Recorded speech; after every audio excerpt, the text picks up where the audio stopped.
If you got paid $1 a second, then it would take you roughly 11.5 days to make $1 million. However, it would take you more than 31.5 years to earn $1 billion. It's simple to categorize people as either affluent or poor, when, in reality, there are probably 5 different levels of wealth and conditions differ significantly at each one. What a millionaire and a billionaire can accomplish differ dramatically from one another. Our global wealth increased significantly in 2021. By the end of the year, it had increased by 9.8% to $463.6 trillion at the time of the current exchange rates. Adult wealth increased by 8.4% to $87,489.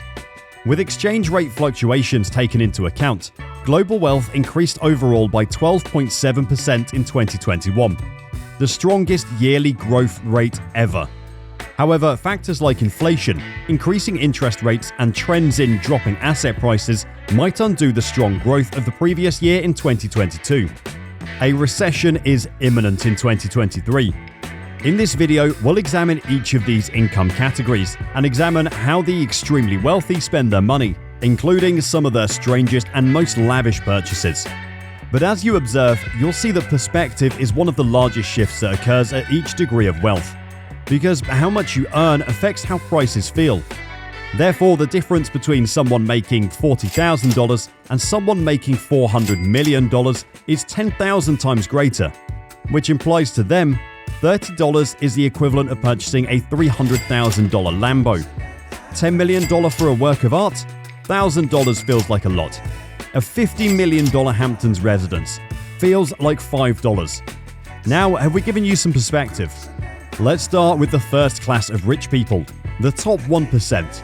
Even while this expression connotes tremendous wealth, if your annual income exceeds roughly $200,000, you would really fall inside the top 1% of earners globally. Therefore, being in the top 1% might not make you feel as wealthy as you might believe.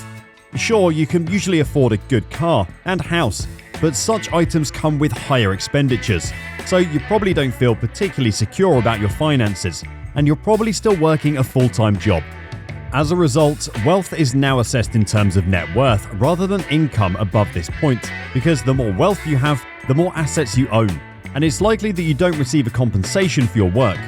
So a net worth of $10 to $30 million is the next degree of wealth. You can meet your demands here. You can do so in great comfort. You live in a gorgeous home. You frequently travel abroad in first class. Depending on the occasion, you might reserve a $2,000 suite. You can afford any medical care you require, and no unforeseen financial emergency can endanger your life. However, you are still not wealthy in the sense that wealth is unimportant. With major judgments, you must still exercise caution and common sense. You're still not considered an ultra-high net worth individual in the banking industry. Which gets us to our next stage. Net worth of $30 million to $100 million. At this point, you start competing in the major leagues. And it's extremely likely that you're the CEO of or hold a majority stake in a very large corporation. You regularly stay in 5-star accommodations, and you also have access to a number of properties across the globe. You take vacations during popular times, like when the Formula 1 race is being held in Monaco, or the film festival is being held in Cannes. And if the hotel you're staying at costs between $10 and $20,000 per night, you won't even blink. You have personal assistants, and you're beginning to have people that other people have to talk to in order to get through to you. Almost everything that most people would consider to be the things affluent people buy is available to purchase.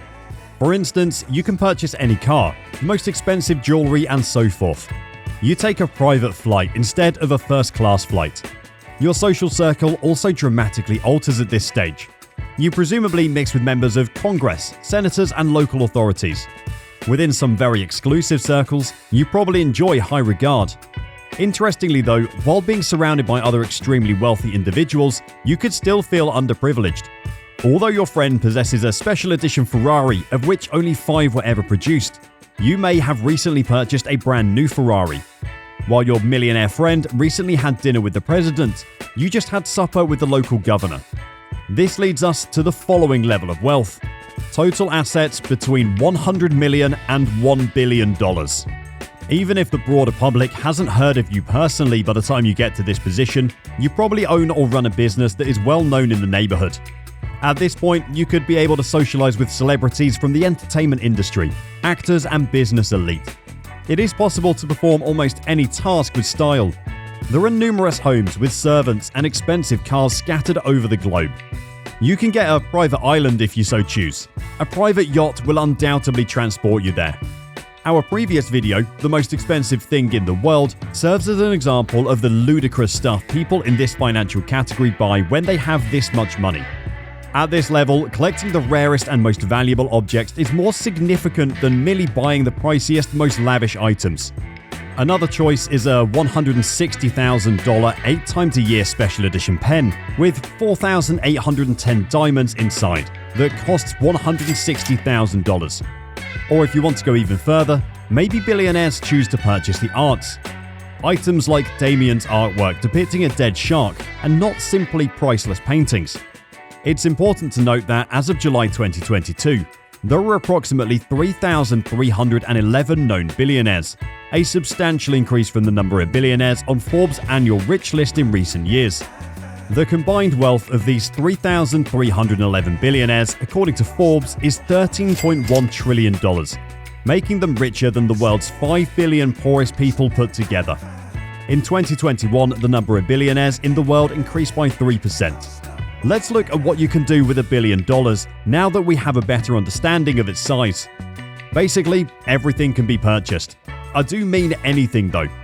More than merely expensive goods and experiences are now under discussion. You can first purchase access. Nearly everyone on the earth can be contacted by your team. It's astonishing how much access and respect $1 billion can buy you.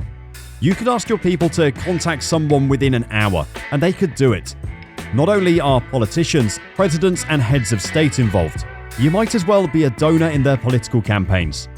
The second thing $1 billion can buy is influence, which takes us full circle. As a billionaire, you have several options for influencing public discourse and legislation. This isn't necessarily done in a malicious manner, such as by attempting to get rich people's taxes reduced, although that obviously does happen.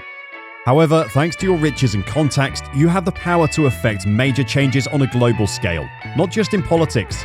Because influence is another thing that can be purchased through donation and altruism.